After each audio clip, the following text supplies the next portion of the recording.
Jeffrey Dahmer matou 17 rapazes num período de 13 anos.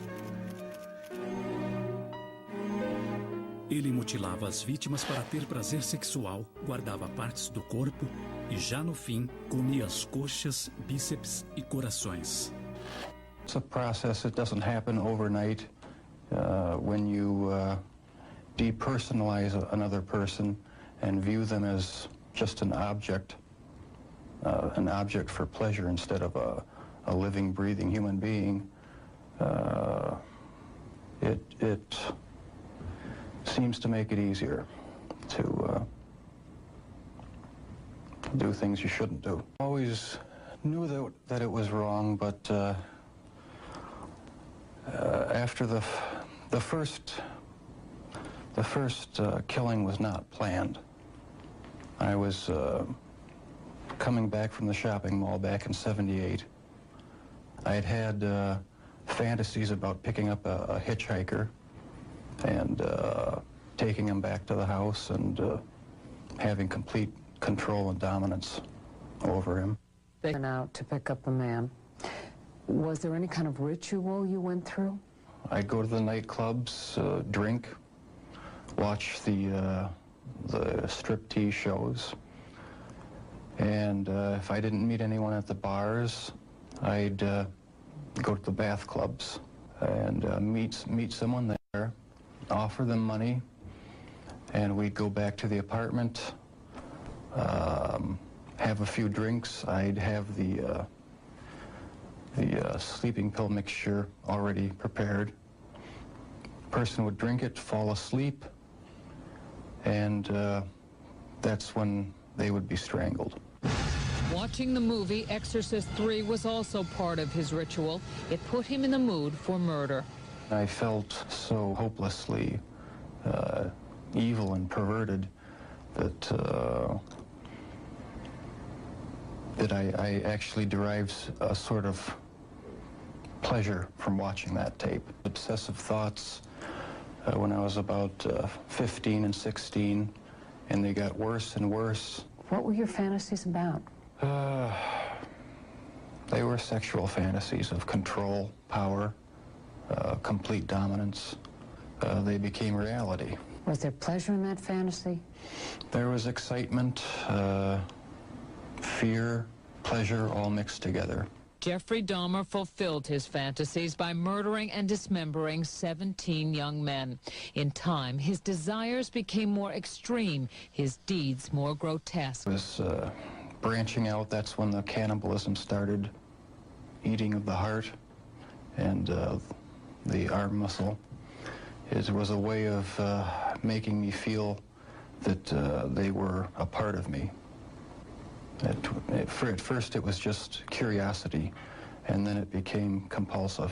Then I tried to keep the person alive by inducing a zombie-like state. By injecting first dilute acid solution into their brain or hot water, and it never did completely work. Could someone like you be stopped? Could you be helped? No, I was dead set on going with this compulsion. It was the only thing that gave me any satisfaction. Started it? Was there any kind of incident that you can remember? To this day, I don't know what started it. And the person to blame is sitting right across from you. That's the only person. Not parents, not society, not pornography. I mean, those are just excuses. His macabre 13-year crime spree finally ended when this man, Tracy Edwards, brought the police to the infamous apartment. Like the others, he had gone there with the promise of money. He was listening to my heart, because at a point he told me he was going to eat my heart at that point. I hit him, and I ran. What was the turning point for you that made you suddenly realize that you had done something terribly wrong, something you should be sorry for? It was the night of the arrest. I have no memory of what happened during the 6 hours before the last victim ran out of the apartment. I heard a knock on the door, and the police were there, with the last victim.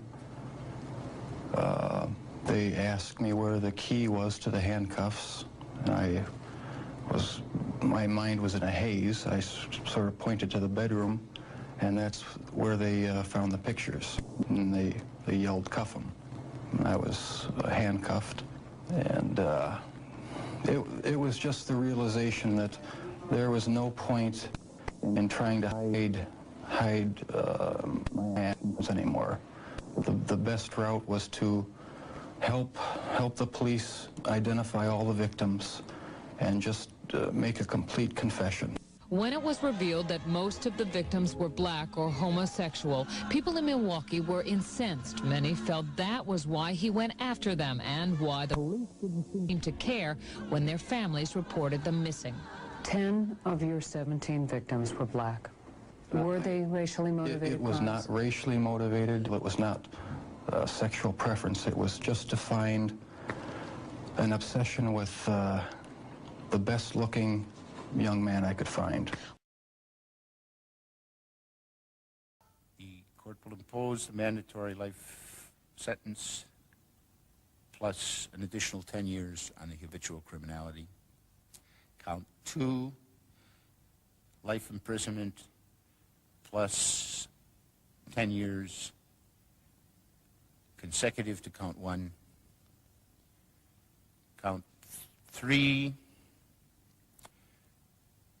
life imprisonment with the date of parole eligibility 70 years from the inception of that particular sentence. I don't have all the numbers that I can't work it out, but it'll be 70 years from the beginning of that sentence, which will be consecutive to count 2. Count 4, life imprisonment with a parole eligibility to be 70 years from the commencement. Count 15, life imprisonment with parole eligibility to be 70 years after the inception of that sentence to be consecutive to count 14.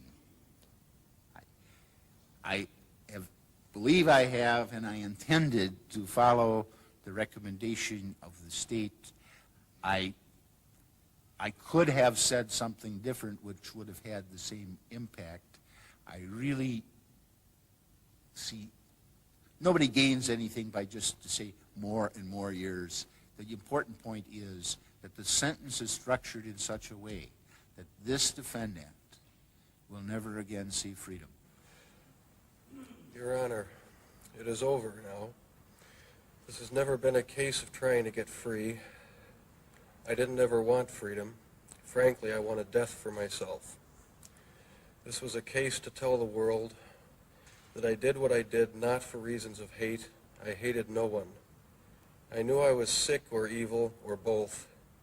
Now I believe I tried to do the best I could after the arrest to make amends, but no matter what I did, I could not undo the terrible harm I have caused.